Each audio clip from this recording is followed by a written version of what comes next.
How's it, guys? Hope everyone is doing well. So you would think maybe it would be a drone video, but it's not. It's actually an iPhone 12 Pro Max video. So I essentially got this a week ago and I wanted to give you guys a little bit of what I was feeling so far with the larger iPhone, the flagship iPhone. And just so you have a little background on me, I'm a professional photographer for the past 17 years.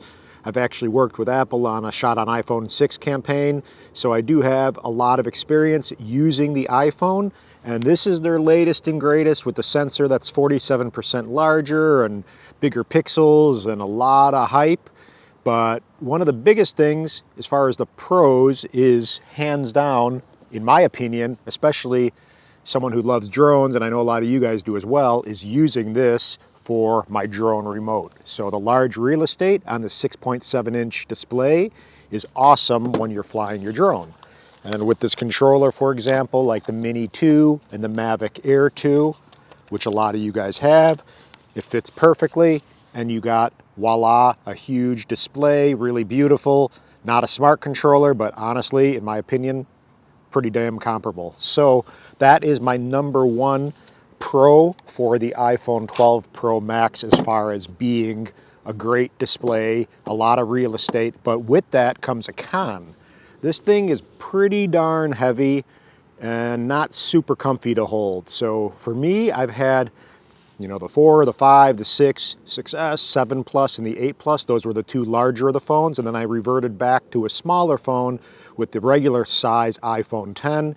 I went to an iPhone 11 Pro, not the Max, and then for this, I decided because of the bigger sensor and the better cameras that I would just go and get the very best camera that Apple supposedly ever put out and see how it felt. But just so you know, for whatever it's worth, a week with this phone, it is not so bad, but at the same time, it's definitely not my preference for a normal phone to hold all the time. I mean, it is heavy. It's hard to hold with one hand. My hand and fingers kind of get tired. And when I shoot as an iPhone photographer, this is how I hold my phone. So I essentially put a lot of pressure right over here, and same here. So there's a lot of pressure with one hand, and then I can control it and operate the shutter and do everything with this thumb. So it's just that much more challenging because it's such a bigger, larger phone. But regardless of that, the weight is pretty substantial to me, at least. So I know a lot of people have been saying, it's not that much bigger than an iPhone 11 Pro Max, and maybe it's not. But for someone who is on a regular size iPhone like the 10 or the 11 Pro and not the Max series or the Plus series, this is going to feel quite a bit larger. One of the things I noticed too, that's a good little tip, when I first got this, I bought the Apple silicone case for it, and it didn't really have any grip on the edge, so it felt very slick and kind of too rigid and hard. So I went ahead and found this case, which was, I believe, by Zag. It's called the Gear 4 Wembley, but it has, and it was inexpensive. It was under $30, so that's great. I can put a link to it below, but it has a little bit more grip and bite, so it's a little softer on the edges, which definitely helps out making this a little bit more comfortable to hold, having something a little softer on the side and having a little grip. So even with the weight, I could still hold this thing and it's not gonna basically fly out of my hands.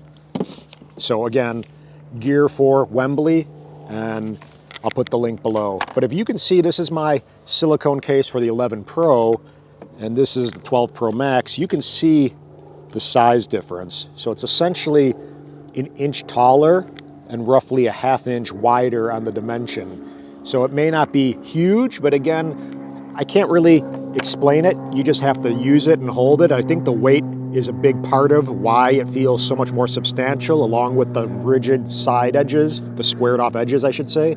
So just that combination makes it feel a little bit more uncomfortable and just that much larger. So the image stabilization for this new iPhone 12 Pro Max is now through the image sensor. So the image sensor itself will actually move around, and that will supposedly make it more stable than the optical that was in the previous versions. But I haven't put it to the test so far. The videos that I've watched seems to be working really well. But again, just notate that so you're aware. One of the things that goes along with that, in my opinion, again, in my experiences so far, the extra added weight.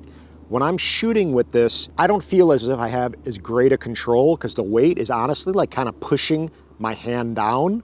So when I'm holding it, I don't know why, with one hand at least, I always feel like I want to drop it. Maybe it just is that much heavier than I want to hold in one hand for a longer period of time.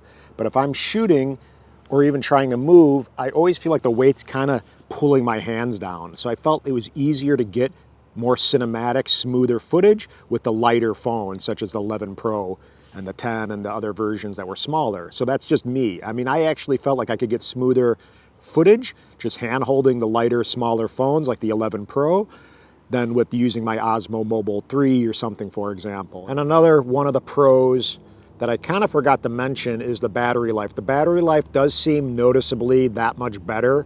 I don't find myself charging this as often, so it realistically could last you probably 2 days, even if you're a heavy user like I am, especially if you throw it into low power mode. So we have the 3 lenses. We have the normal lens. We have the new on the Pro Max, the 2.5 zoom, which is equivalent to a 65mm lens. And then we have the ultra wide. And one of the cons for sure is shooting these lenses at night. You get horrible lens flare.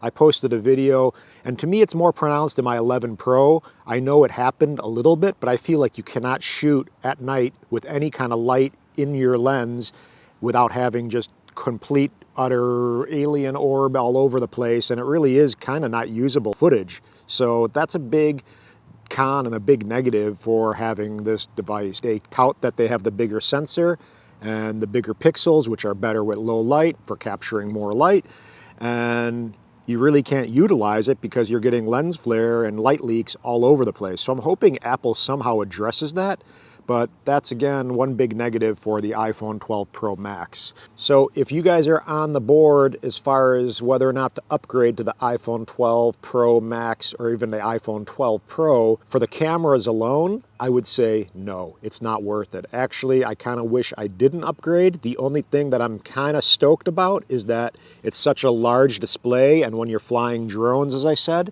it really is nice to have that added real estate. For me, kind of stokes me out because I fly drones a ton and it's a big part of my everyday, and I do like having the larger display.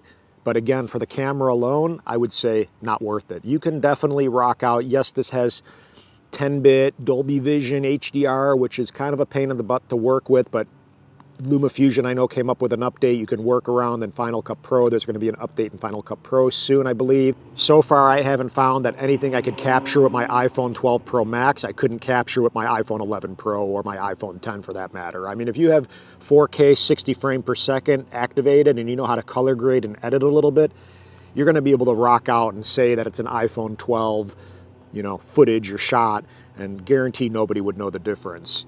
So that's my honest opinion. I mean, I had huge billboards and prints sold with the iPhone 6, and that was a far lesser camera than the iPhone 12 Max, for example. So there's that. If they're able to print a huge billboard campaign with an iPhone 6 file by up-resing the right way and knowing how to work the files, you can easily do that with an 11 Pro, let alone a 12 Pro Max. I mean, if this had a 1-inch sensor, then maybe, in my opinion, there'd be something to talk about. Personally, I wish they would just rock out the main camera. I don't use the telephoto lens, the 65mm 2.5 time. I don't really use that often. The super wide or ultra wide, I don't use that often as well either. I think the best looking lens is just a standard lens, and I wish they would just really optimize that lens in particular and kind of get rid of the other two. That's just me. And a couple things that you may want with your iPhone 12 Pro Max are a Joby 5K, and I am an ambassador for them. I don't do as much with them anymore, but I am a strong advocate. I've always rocked these out, and that's why I became an ambassador with them. But this Joby 5K is basically something I use every single day. I actually use a different mount. This is called AnyCase. It's made out of billet aluminum, so it's super sturdy, and it gives 3 points of contact. So again, this thing is not bending, it's billet. So you screw this, if you can see, you take the back of your phone, this knob goes into the back of your phone, like so.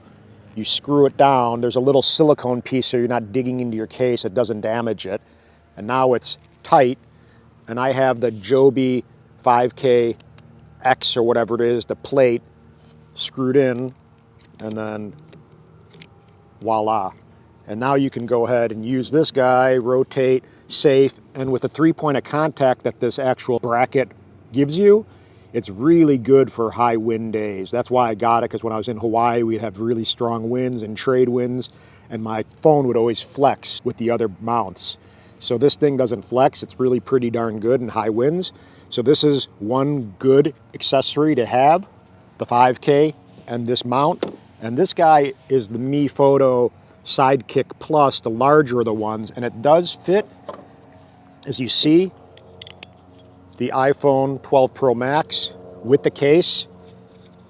And this is good for different things too. You can use this as well. I use this actually for my car, but you can use this as well, and then we can rotate. And as you see, this thing pivots, so you can pivot vertically, but two good mounts to have. And this is, again, any case, and I've done some stuff with them, but I buy these guys. Again, this guy is Mi Photo, and I bought this as well from B&H, black. And make sure it's the Sidekick Plus. It's the larger of the two ones that they offer. So I hope that helped, guys. As I said, I just wanted to give you some insight from a professional photographer and someone who's worked with iPhone stuff for a long time. And again, the campaign was a really cool feather in my cap because I've been using the iPhone for my photography workflow for such a long time that it was really a cool thing to come full circle and actually get recognition. They actually picked my image out of 10 million images that they searched and combed on social media. So to have 150 images and one of them or two of them being yours for a campaign from a company that you've kind of admired and looked up to for a long time. Actually, Apple was the first computer I ever owned, so I had an Apple IIc back in 1984. So it was what got me into my whole camera and computer and geeky kind of side of my life.